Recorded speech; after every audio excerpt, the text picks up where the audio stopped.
नमस्कार, मैं doctor Kumar Madan Mohan 9वीं class के राजनीति विज्ञान विषय के साथ उपस्थित हूँ।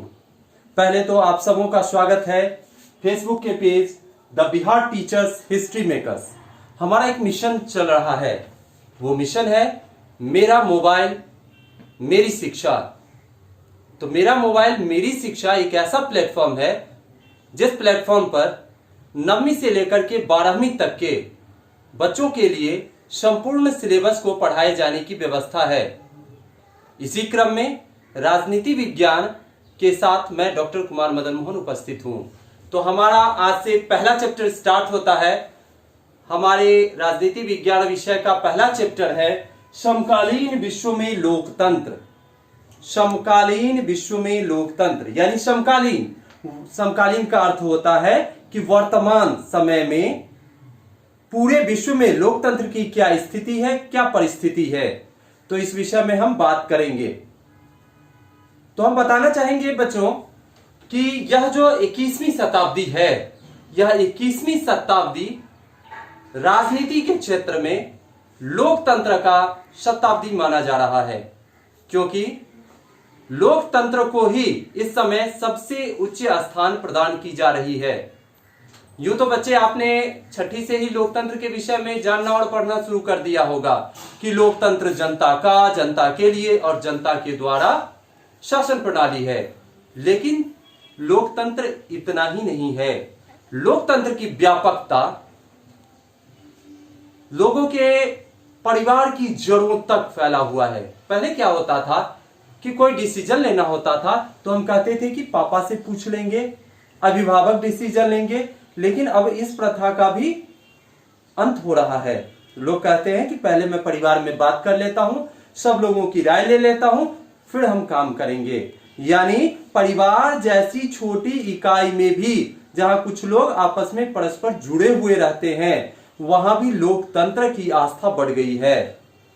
फिर राज्य, राष्ट्र, समाज की तो बात ही क्या। तो अभी का समय लोकतंत्र के लिए उपयुक्त समय है। और अगर हम विश्व परिदृश्य की बात करें तो विश्व के अधिकांश देश, यूं कहें तो आधे से अधिक देशों ने लोकतंत्र की सत्ता स्वीकार कर ली है। लोकतंत्र को उन्होंने किसी भी रूप में स्वीकार किया है। लोकतंत्र हर जगह एक ही रूप में नहीं है, इसके कई रूप हैं, कई आयाम है, जिस पर हम अगले अध्यायों में बात करेंगे। लेकिन जहां तक लोकतंत्र की बात है तो विश्व के अधिकांश देशों ने इसे स्वीकार किया है, या कुछ देश इसके लिए संघर्ष की लड़ाई लड़ रहे हैं, या कुछ देशों का यह एक उद्देश्य मात्र बनकर रह गया है। संयुक्त राष्ट्र संघ, जो विश्व को जोड़ने के लिए एक बहुत शक्तिशाली संगठन है, वहां भी लोकतंत्रात्मक तरीके से ही कार्यों को गति दी जाती है। तो अब हम चलते हैं, जब हम लोकतंत्र की बात करते हैं तो लोकतंत्र अचानक से ही लोगों को प्राप्त नहीं हो गया। इसके लिए संघर्ष भी करनी पड़ी, क्योंकि विश्व में अचानक से कुछ नहीं मिल जाता। कुछ पाने के लिए तो कुछ खोना पड़ता है, संघर्ष करना पड़ता है। तो राजतंत्र, तानाशाही जैसे शासन तंत्रों को तोड़कर लोकतंत्र को स्थापित करने के लिए भी विश्व में लोकतंत्र की संघर्ष की कहानियां हुई, लोकतंत्र के संघर्ष के लिए लड़ाइयां हुई। तो इन लड़ाइयों में से कुछ देशों का उदाहरण हम लेंगे।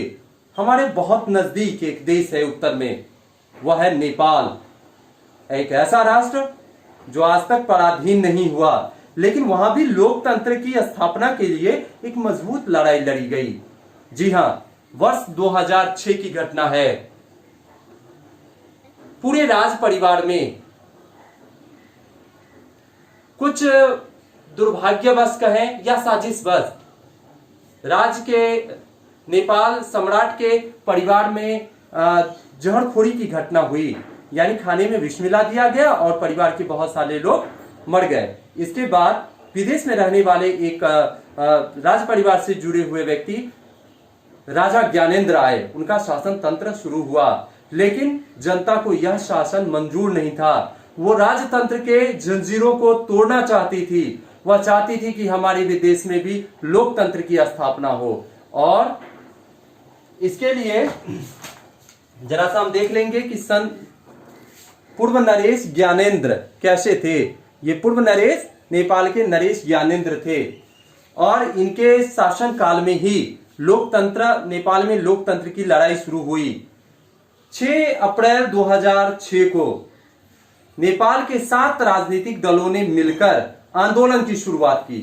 आंदोलन अत्यंत उग्र हो गया, लेकिन इस आंदोलन की खासियत थी कि पूरा जन समूह, जन समर्थन इस आंदोलन के साथ था। और यही कारण है कि बहुत कम समय में यानी 24 अप्रैल को ही नेपाल नरेश ज्ञानेंद्र के द्वारा संसद की स्थापना की गई और 7 दलों के हाथ में राज्य की सत्ता, नेपाल की सत्ता सौंप दी गई। इस तरह नेपाल में लोकतंत्र की स्थापना सफल हो पाई।